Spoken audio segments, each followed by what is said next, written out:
Magandang oras mga kababayan, mga ka-Golden Boy. Meron tayong napaka-good news ngayon. Good news hindi lang sa Pilipinas kundi sa buong mundo dahil sa tinapos na ni Trump ang gulo sa Iran. Ang Strait of Hormuz ay binuksan niya na, tinanggal niya ang kanyang blockade, wala nang nakakabang doon ng mga warships at dadaloy na raw ayon kay Trump ng libre lahat ng mga bibili, lalabas, papasok sa Strait of Hormuz. At ang pirmahan ng kasunduan ng Iran at ng Amerika ni Trump ay ngayong mismo June 19. So ilang araw na lamang, June 19 ay pirmahan na. Sana ay walang manggugulo. Sana walang manggugulo mga kababayan para tuloy-tuloy na ang swerte na ito at alam na natin babagsak lahat ang presyo ng mga bilihin. Ang presyo ng langis ay ganun din, babalik sa dati at balik sa dati ang ating budget, di ba? Hindi na tayo masyadong mahihirapan. Ito'y ginawa ni Trump dahil sa birthday niya pala kanina o sa araw na ito ay birthday ni Donald Trump.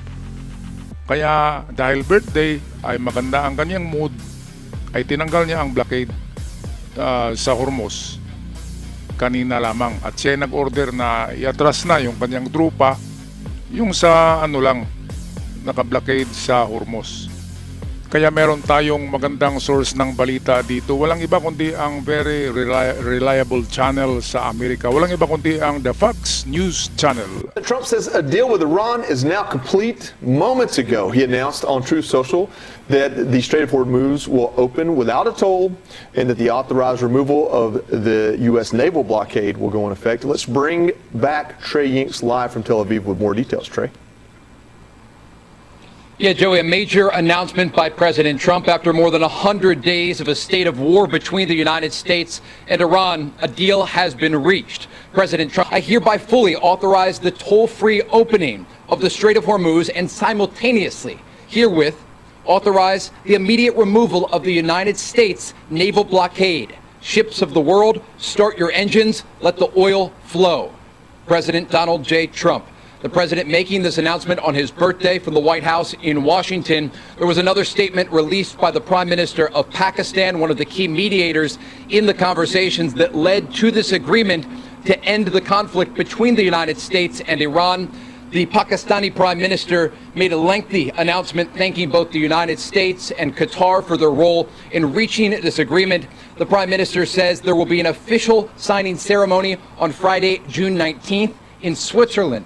So again, a major development here as President Trump announces there is a deal with the Islamic Republic of Iran. The Strait of Hormuz is open once again. Those vessels that are trapped in the Persian Gulf will be able to export that crude oil from these Gulf countries. The naval blockade lifted on Iranian ports, and these detailed discussions on Iran's nuclear program set to begin. A major development in the Middle East, and for the first time in months, the region is breathing a sigh of relief. Ayan, so nakahinga na nga ang mga tao dyan sa rehiyon ng Strait of Hormuz at sa mga karatig bansa dahil sa inatras na ni Donald Trump mismo ang kanyang trupa. Ang US Navy ay tanggalin niya ang blockade ngayong araw na ito dahil birthday niya at ito yung regalo niya sa mga tao dyan sa Iran, sa Iraq, sa Oman at sa Gulf State, sa Israel, kung anumang mga magugulong bansa dyan. Ito yung pinakaregalo niya na sabi niya ang langis ay dadaloy ng free labas-pasok diyan sa Strait of Hormuz.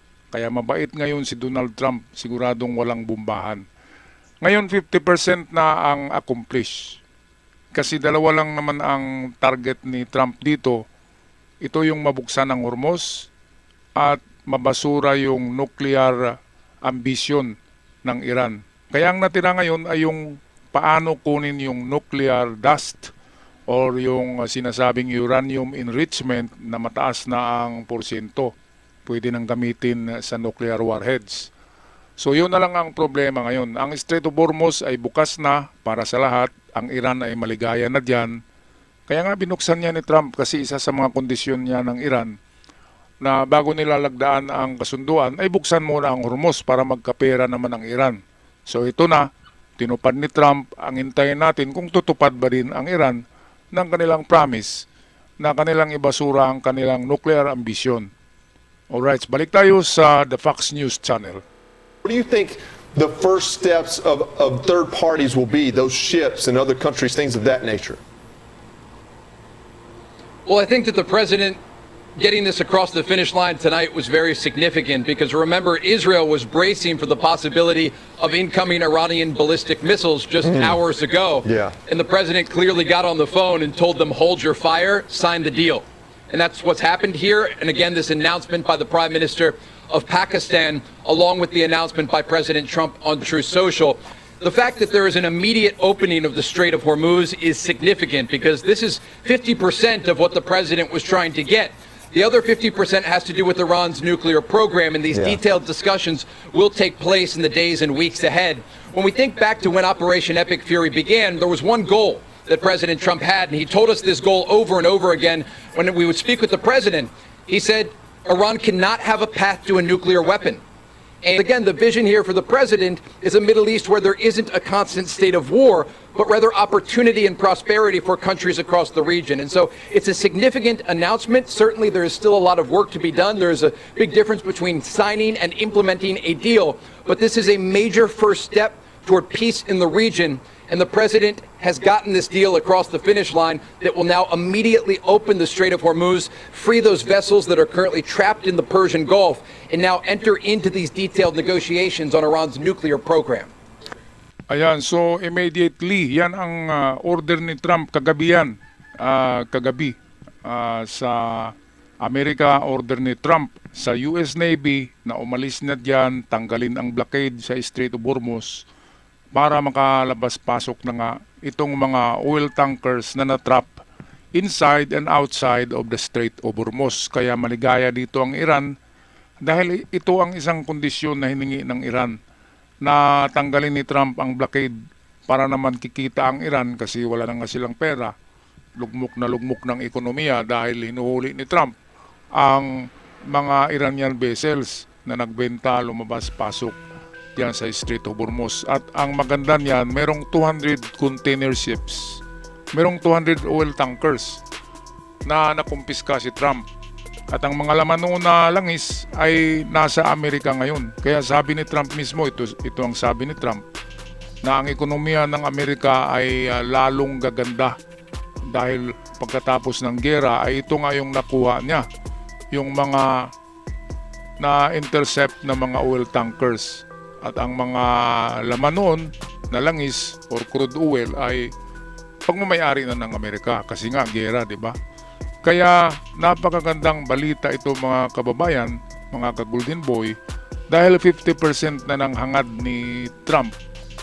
Dalawa lang naman kasi ang gusto niya, open the Strait of Hormuz na walang tong, walang toll fee at ibasura o isurrender na ng Iran o itigil itong nuclear program, nuclear enrichment. Kaya ito na lang ang problema. Kung talaga bang itigil ng Iran o ibasura itong nuclear enrichment. Kasi umatras na si Trump eh. Ito'y napaka-tricky na ng Iran na hiningi na tanggalin yung US Navy. Umatras na si Trump. Kaya wala nang puwersa diyan sa Oman. Wala na yung US Navy fleet. Umuwi na, nandiyan na sa Mediterranean. Kaya baka gagawa naman ng katarantaduhan ng Iran, no? Pero kapag ginawa to ng Iran, ang Amerika ay hindi na babalik sa pakipaggera. Kasi ang Israel na ang bahala diyan. Meron ding merong diyan ang Israel at Amerika ay meron silang ugnayan ni Trump na kapag atras si Trump, Israel na ang bahala sa Iran kasi mahina na, kayang-kaya na ng Israel ang Iran. Kaya win or lose ay alis na si Trump diyan. Alis na at maligaya na ang lahat, maligaya na tayo dahil siguradong babalik na ang presyo ng langis sa Pilipinas. Anong masasabi nyo dito mga ka-Golden Boy, mga kababayan? Paki-comment sa ating comment section at sa aking mga bagong visitors sa channel ay malaking tulong ang inyong pag-subscribe. Sa aking avid followers, ako'y sumasaludo sa inyo. Paalam at ingat ang lahat.